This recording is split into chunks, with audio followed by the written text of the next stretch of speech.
देश में एजुकेशन का महत्व है या फिर एजुकेशन बस सट्टे के खेल का एक हिस्सा बन के रह गया?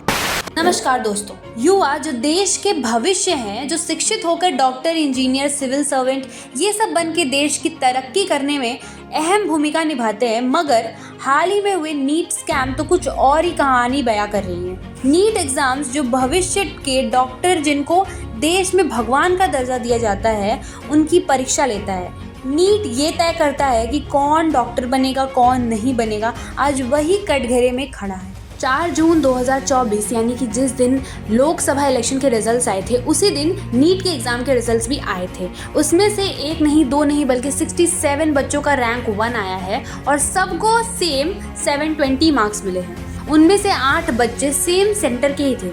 रैंक 1 के बाद 2 स्टूडेंट्स ऐसे भी थे जिन्हें 719 और 718 मार्क्स मिले हैं, जो कि टेक्निकली पॉसिबल ही नहीं है। अब इससे एनटीए पर सवाल उठने लगे।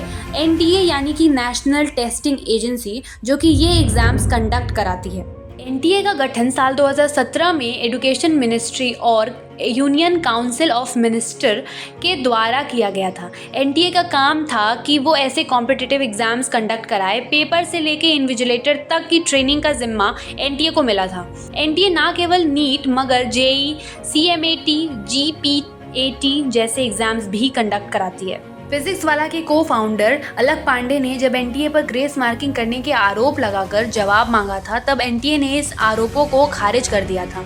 लेकिन वहीं जब अलक पांडे कोर्ट में केस करने जा रहे थे, उससे ठीक पहले ही एनटीए ने एक्सेप्ट किया कि ग्रेस मार्किंग दी गई थी क्योंकि बच्चों को टाइम नहीं मिला था प्रिपरेशन करने के लिए। लेकिन बाद में उन्होंने स्टेटमेंट चेंज करके बोला ये गलत है, इस पर जाँच होनी चाहिए। तो उन्होंने दिल्ली हाई कोर्ट और अन्य जगह जहाँ पर केस चल रहे हैं, वहाँ से केस को सुप्रीम कोर्ट में ट्रांसफ़र करने की अपील दी और इस पे सीबीआई की जांच की मांग भी की। जैसे ही ये न्यूज़ नेशनल न्यूज़ बनी, स्टूडेंट्स और अलग अलग पॉलिटिशियंस, टीचर्स, लॉयर्स और यूट्यूबर्स ने आवाज़ उठाना शुरू कर दिया और एनटीए पर दबाव बनने लगा। एनटीए पर आरोप लगा था पेपर लीक करने का। ऐसे बहुत सारे खबरें आने लगी थी कि नीट के पेपर लीक हो चुके हैं, लेकिन एजुकेशन मिनिस्ट्री ने आरोपों को खारिज करते हुए कहा कि नीट का पेपर लीक होने का कोई सबूत नहीं मिला है। लेकिन वहीं दूसरी ओर बिहार पुलिस ने ईओयू यूनिट यानी कि द इकोनॉमिक ऑफेंस यूनिट ने जब इस मामले की जांच की, वहां स्टूडेंट्स की लिस्ट बढ़ती गई, जहां स्टूडेंट्स ने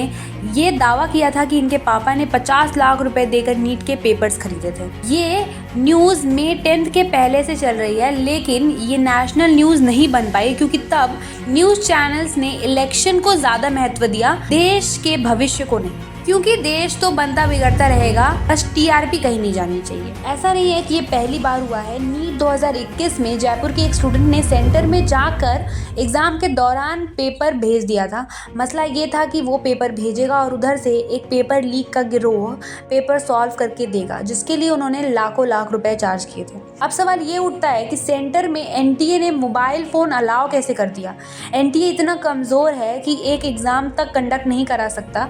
अब जून 13 को एनटीए ने 1563 बच्चों को दिए गए ग्रेस मार्क्स, जो कि उनके लॉस ऑफ टाइम के लिए उन्हें दिए गए थे, उसे कैंसिल कर दिया है और री एग्ज़ाम देने का मौका दिया। अब ये री एग्ज़ाम्स 23 जून को होंगे, जिसके रिजल्ट्स 30 जून को आ जाएंगे। जब रिजल्ट्स निकलने की बात 14 जून को थी, तब रिजल्ट्स ठीक इलेक्शन के रिजल्ट्स के दिन ही क्यों निकाला गया? क्या इलेक्शन के रिजल्ट्स के आड़ में इस स्कैम को छुपाने का प्लान था?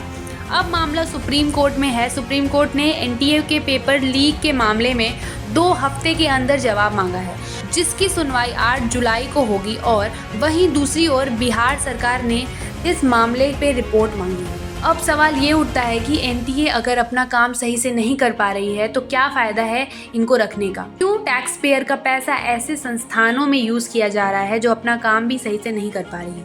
अब पॉलिटिकल पार्टीज इसको अपना मुद्दा बना रही है, पॉलिटिकल गेम खेल रही है, जबकि वो देश के नेता हैं। उनको स्टूडेंट्स की मदद करनी चाहिए, उनको इंसाफ मिले, ऐसा सुनिश्चित करना चाहिए। अब सुप्रीम कोर्ट का फैसला क्या आता है क्या नहीं, लेकिन अब वक्त आ गया है कि स्टूडेंट्स पावर दिखाने का, जुडिशियल सिस्टम गवर्नमेंट की कान में शोर मचाने का कि युवा देश का भविष्य है। आप उनके फ्यूचर के साथ खिलवाड़ नहीं कर सकते, शांत नहीं बैठ सकते, आपको जवाब देना पड़ेगा।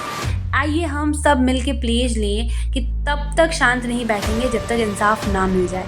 वीडियो को ज़्यादा से ज़्यादा शेयर करें, लोगों को जागरूक करें। आप अपने ओपिनियंस कमेंट सेक्शन में दे सकते हैं। धन्यवाद।